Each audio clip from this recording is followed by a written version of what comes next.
Bread pakoda కోసం నేను ఇక్కడ బంగాళదుంప తీసుకున్నాను. బంగాళదుంపలు చూడండి కొద్దిగా పింక్ కలర్లో ఉన్నాయి.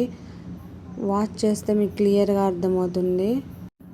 వాష్ చేసిన తర్వాత చూడండి లైట్ స్కిన్ కలర్ పింక్ కలర్లో కూడా కనిపిస్తాయి. ఈ ఉల్లగడ్డలు ఎక్కువ రోజులు స్టోరేజ్ ఉంటాయి. ఇవి ఉడకడానికి ఎక్కువ టైం కూడా తీసుకుంటాయి. చూడండి ఎంత పింక్ కలర్లో ఉన్నాయో, కలర్ వేసినట్టు. సేమ్ స్వీట్ పొటాటో ఎలా కలర్లో ఉంటాయి, ఇవి కూడా అలా కలర్లో ఉన్నాయి. కానీ ఇవి స్వీట్గా అయితే ఉండవు. బంగాళదుంపలు కట్ చేసేసి కొద్దిగా ఉప్పు, బంగాళదుంపలు మునిగి పైకి కనిపించేంత వరకు వాటర్ వేసి కుక్కర్లో పెట్టుకోవాలి. నేను 3 విజిల్లోకి దీన్ని ఓపెన్ చేసేసి సైడ్ పెట్టాను, చల్లారిన తర్వాత పీల్ చేసుకోవచ్చని. ఇప్పుడు మనం బ్రెడ్ పకోడాకు కావాల్సిన బ్యాటర్ని అయితే తయారు చేసుకుందాం. డిప్ చేయాలి కదా బ్రెడ్ను. బ్రెడ్ పకోడాకి నార్మల్ బ్రెడ్ తీసుకోండి. బ్రౌన్ బ్రెడ్ మంచిగా రావు. శనగపిండి బ్యాటర్ చిన్న గిన్నెలో అయితే తయారు చేసుకోండి, ఎందుకంటే మనం డిప్ చేసేటప్పుడు ఈజీగా ఉంటుంది బ్రెడ్. నేను ఇక్కడ పిల్లల లంచ్ బాక్స్ యూజ్ చేస్తున్నాను, ఎందుకంటే అవి వెడల్పుగా పొడుగ్గా ఉంటుంది. ఒక 2-3 స్పూన్లు శనగపిండి తీసుకున్నాను.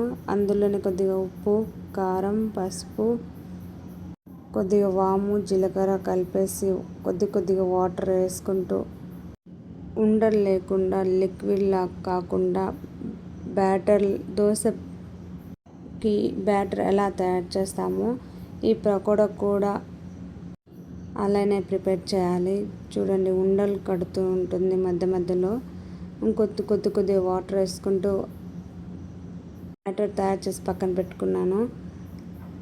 ఈ బంగాళదుంపలు బాగా ఉడికిపోయిన తర్వాత వాటిని పీల్ చేస్తున్నాను. చల్లారిన తర్వాత పీల్ అనేది ఈజీగా ఊడొస్తుంది. వీటిని హ్యాండ్తో అయినా లేకున్నా గరిటెతో అయినా ప్రెస్ చేయొచ్చు. నేను ఇక్కడ హ్యాండ్తోనే యూజ్ చేస్తున్నాను, ఎందుకంటే చల్లారిపోయింది. నాకు హ్యాండ్ అయితే ఈజీగా ఉంటుంది కాబట్టి. మనం ఆల్రెడీ బంగాళదుంప ఉడికేటప్పుడు ఉప్పు వేసుకుంటాం కాబట్టి ఉప్పు వేసుకునే అవసరం లేదు. ఇందులోని కొద్దిగా పసుపు, కారం, కొద్దిగా ధనియా ఆకు అంటే కొత్తిమీర వేసేసి బాగా హ్యాండ్తోనే మిక్స్ చేస్తున్నాను. నేను స్టఫింగ్ అనేది కొద్దిగా ప్రిపేర్ చేస్తాను, ఎందుకంటే నా దగ్గర బ్రెడ్స్ చాలా లేవు, ఒక 4 మాత్రమే ఉన్నాయి. వాటికి ఎడ్జెస్ కట్ చేసుకొని వీడియోలో చూపిస్తున్న విధంగా ఈ స్టఫింగ్ కూడా తీసుకొని ఆ బ్రెడ్ కట్ చేసిన బ్రెడ్లకు మిడిల్లో పెట్టుకుంటూ ఒక కడాయి తీసుకుని అంతలోకి డీప్ ఫ్రైడ్కి సరిపడంత ఆయిల్ తీసుకుంటే మనం ఈ స్టఫింగ్ ప్రిపేర్ చేసేలోపు ఆయిల్ అయితే హీట్ అయిపోతుంది. మనం ఏమైనా బర్త్డే పార్టీస్, ఏమైనా పిల్లల స్నాక్స్ పార్టీస్ అలా చాలా ఎక్కువ మొత్తంలో చేసుకున్నప్పుడు స్టఫింగ్ అనేది తక్కువ పెట్టుకుంటే మంచిది, ఎందుకంటే తొందర చేస్తుంటాం, స్టఫింగ్ అంతా బయటకు వస్తుంది కాబట్టి. ఇక నేను కొన్ని బ్రెడ్స్ మాత్రమే తీసుకున్నా, ఇంట్లోకే కాబట్టి స్టఫింగ్ అనేది ఫుల్గా పెడుతున్నాను.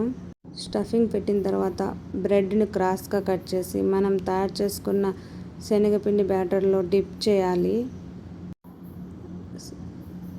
సేపు అలా ఉంచకూడదు, జస్ట్ డిప్ చేసి తీసేయడమే. ఆయిల్లో డీప్ ఫ్రై చేయాలి. ఆయిల్ బాగా కాగిన తర్వాత వేయాలి. మనం బ్యాటర్ శనగపిండి తయారు చేసేటప్పుడు కొద్దిగా జాగ్రత్త వాటర్ యూజ్ చేస్తూ కలుపుకోవాలి. కొద్దిగా పల్చబడిందంటే బ్రెడ్కు అంటుకోదు, కాబట్టి మనం వాటర్ని చూస్తూ మిక్స్ చేసుకోవాలి బ్యాటర్ అనేది. చూడండి నాకు కొంచెం తిక్కుగానే ఉంది కాబట్టి బాగా వచ్చేసింది, పల్చబడిందంటే ఇంత స్పష్టంగా అయితే రాదు. ఒక సైడు కాగిన తర్వాత ఇంకొక సైడు కాల్చుకోవాలి. కాగిన బ్రెడ్ని ఇలా తీసేసి తర్వాత కొన్ని బాల్స్ లాగా కూడా చేశాను.